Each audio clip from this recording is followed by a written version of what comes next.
Sigma, what are you doing to us? You're continuing to bring out the best lenses on the market at the moment, hands down. From the 17 to 40 f1.8 to the 12mm f1.4, and now these two lenses. They are interesting. In this video we're going to be going over both of them. That is of course the 20 to 200 and also the 135mm f1.4. Now there is the 35mm f1.2, but I didn't actually get sent that, but I'll talk about it near the end of the video.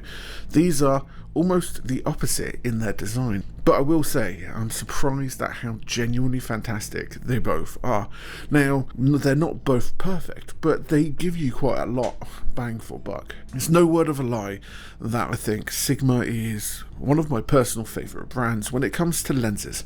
For one, they've supported this channel from the beginning, but the other side is they actually introduce some of the best lenses, and even the lenses that I have for my personal projects are Sigma. They are powerful, they have a unique flair to them, and in often cases a unique sharpness, especially when it comes to the art and the sports-based versions of their lenses. And they are just, in terms of quality, getting better and better, and Sigma are imagining lenses to be more and more. I honestly can't wait to see what they come out with next. Now on the wonderful roulette wheel, which is this video, we are going to be talking about the 135mm first, because I think it's going to be the one that most people are going to be interested in, and I am excited about it. I know that you're going to be excited about this purely because you want to know what the sharpness and the detail of this lens is going to be like.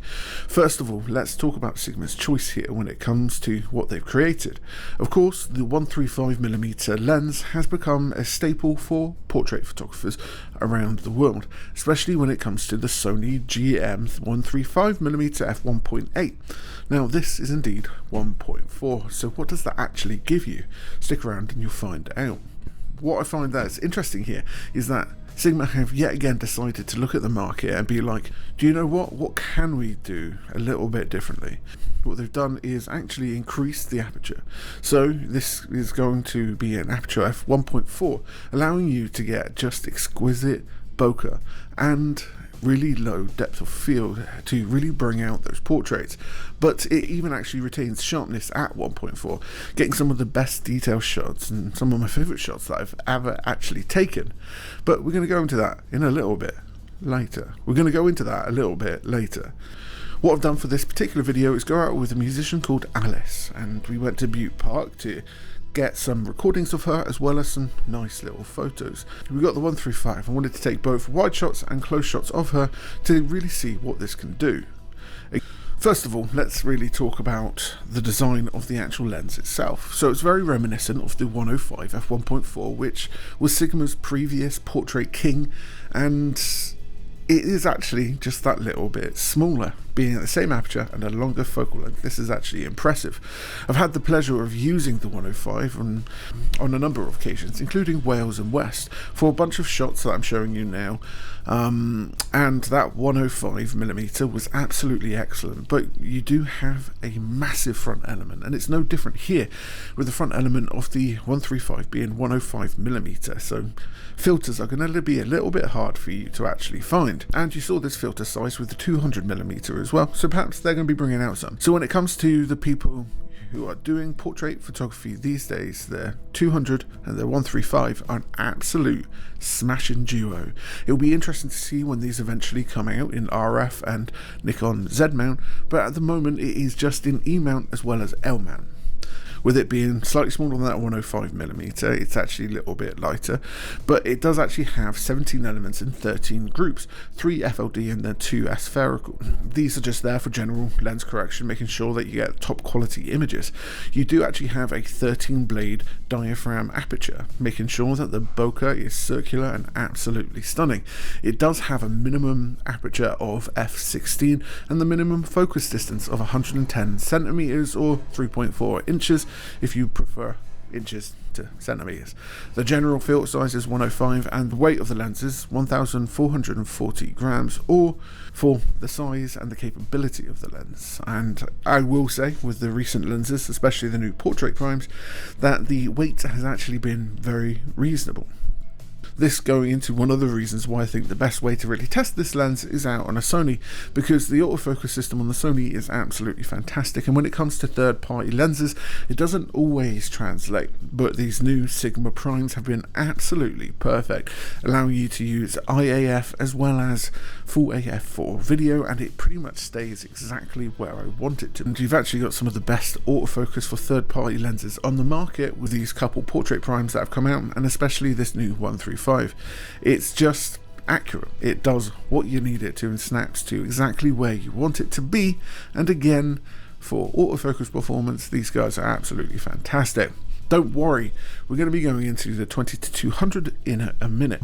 So let's have a look a little bit more detail as to the portrait photos that I took of Alys. If you put one up, as you can see, and zoom in, you actually get some amazing photos. My favourite photos that I've ever taken. However, I did miss the eye on a couple of the compositions. This was more due to me than the actual lens. When I moved the focus point over to the eye, the AF worked perfectly, and I feel if I was shooting at a distance and I had a higher megapixel camera, 100 megapixel, I know Sony don't do it yet, but if it was, I wouldn't have actually been able to zoom it all the way into the eye and still have the clarification that it was a absolutely super performing. It performed absolutely fantastic for this particular situation, and you can just have a look at the photos again and again. The photos came out sharp and they were super great, and even for video here, it had a unique kind of like contrast to it that just brought her out from the background, but also the colors of the lenses were, the color of the lens was absolutely fantastic. The last thing to mention here, of course, is that it actually has Arca Swiss tripod collar to it as well, which allows you to use it on pretty much any tripod, and most photographers will use an Arca base system, and it just allows you to use it for studio, for video, and all these things really quite well. I did even find it quite stable shooting handheld with it as well. I know it doesn't have optical stabilization, but there you go. The other great thing about having an Arca Swiss collar is the fact that you can actually mount other cameras for it, so you can get extra B-roll, BTS, and get some really cool shots that you would otherwise not be able to get if you were using something without a tripod collar. Now, I don't always use lenses with tripod collars, but this is a benefit. I think so, because it's always important for us as photographers to grab as much social media content as possible. So another place where you can mount a camera, all the better. The other thing to talk about here is that it actually has an aluminium magnesium body, making it a lot lighter than what you'd usually expect out of a lens like this. And Sigma, with the newer lenses, are actually producing some really quite nice lightweight options for yourself. But now let's get into the next one, which is of course the 20-200mm. This right here is a lens that every full frame shooter in Sony and L-mount should have. It's not anything special when it comes to aperture, neither is it a particularly crazy lens, other than the fact it's a 20-200mm full frame, but it's also tiny. It's an f3.5 to 6.3, which, you know, is just okay aperture, but when you consider the range that you get out of here, that's where it really comes into its own, and we've got a cool shoot today. The 20-200 is such a versatile zoom. It's actually what I'm shooting this on at the moment. So in a lot of ways, this is actually one of those kind of perfect travel lenses that you can pretty much take anywhere with you, but also still get some cracking shots. It may not necessarily be the most expensive, most crazy, lowest aperture lens there is, but if you're looking for a lens to take with you anywhere, it's about the same size as a cola can, and it just gives you so much range, especially if you shoot in an APS-C crop mode, in which you've then got a 40-300mm, which is something to really bear in mind here. It's versatile, it's efficient, the autofocus is pretty decent across the board. It's not parafocal, but with the autofocus of cameras these days, you can really get some great wide shots, tight shots, and everything else in between.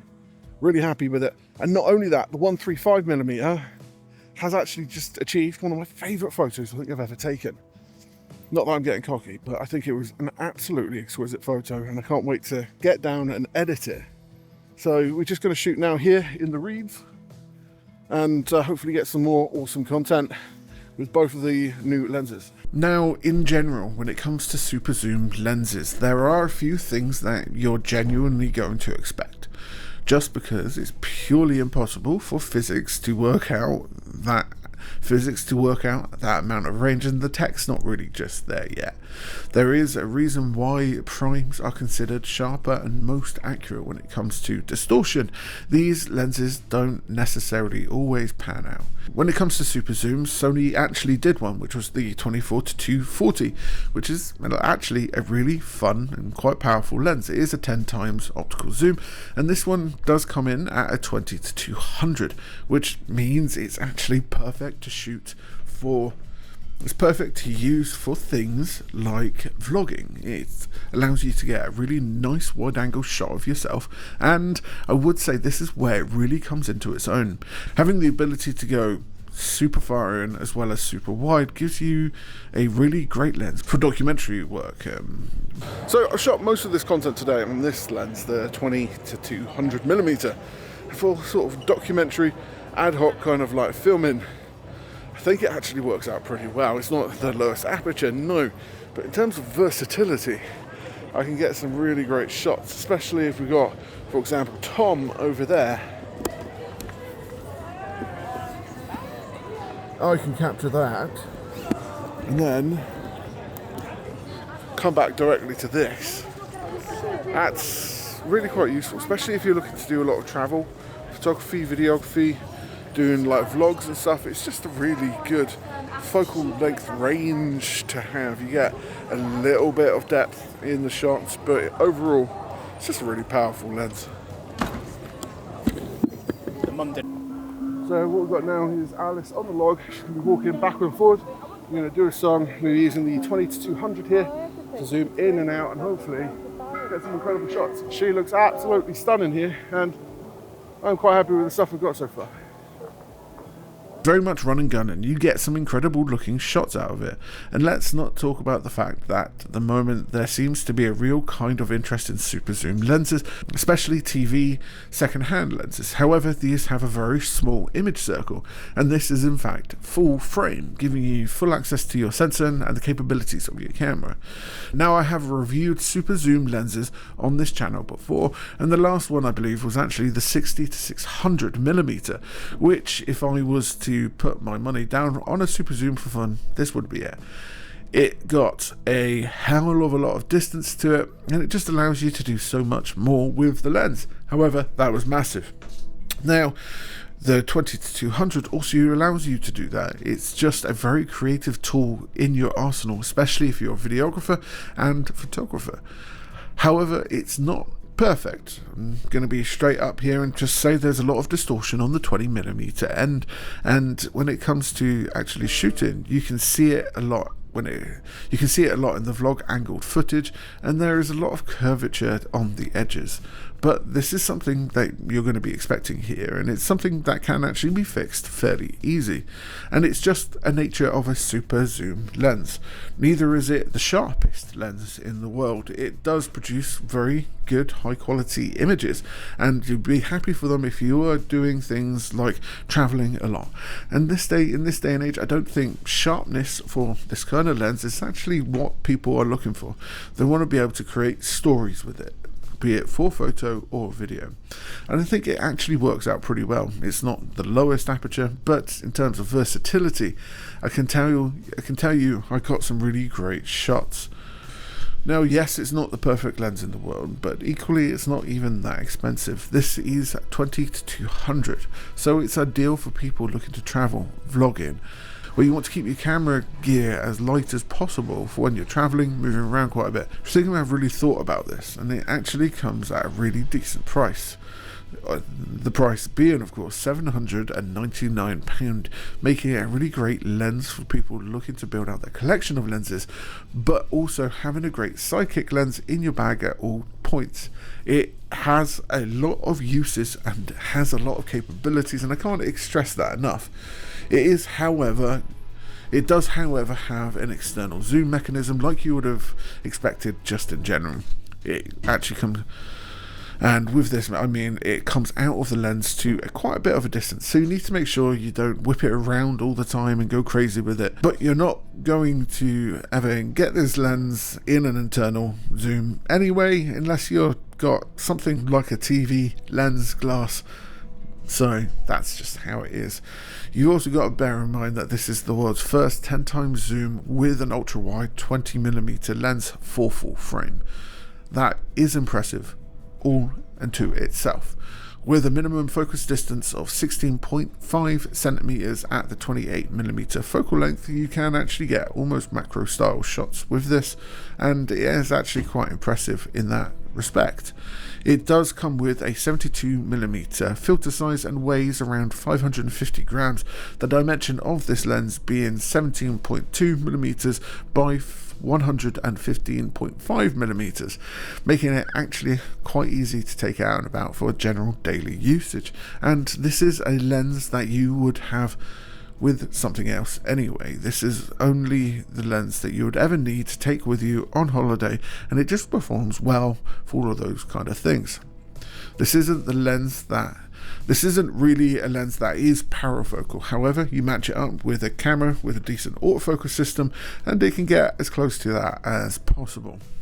One of the most impressive things I found out when it came to using this lens is when I shot Alys in amongst the bushes and around Bute Park, and I was using it to zoom in and zoom out. You actually had a lot of different style shots, so you could go all the way into the plectrum on the guitar and then come out and do some storytelling with what you're shooting. This lens is super impressive. Now let's go into the last lens, which is of course the 35mm, which is one that I was actually really excited about, and unfortunately I didn't get access to it before launch, so I can't really show you anything I would have shot with it. But the 35mm the lens is actually a little bit smaller by about 20mm, and it also is a little bit lighter, actually only weighing 745 grams compared to the 1050 grams of the original, making it an actual much more viable option for day-to-day usage. Now the 35 1.2 Sigma Mark I has become a staple of my professional work. It's a lens that has a unique quality about it, and it's absolutely perfect.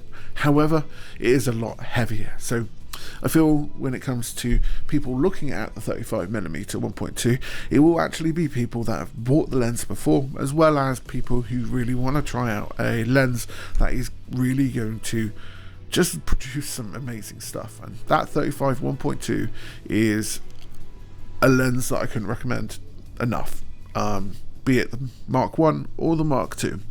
There will be a review on this channel of the 35 1.2 eventually when they send it to us, and make sure you like, follow, subscribe to see that in the future. Now please let me know, what do you think about the new Sigma lenses down below? I'd really like to know what you think. I think every time I hear something new's coming out from them, I'm only ever really impressed, and I can't wait to see what's coming out next. This week is of course got a lot of releases to it, and of course today we actually had another release as well, which I'll put another video out on soon. And well, it's just an exciting time to be in this creative industry. Anyway, I'll look to see you next time.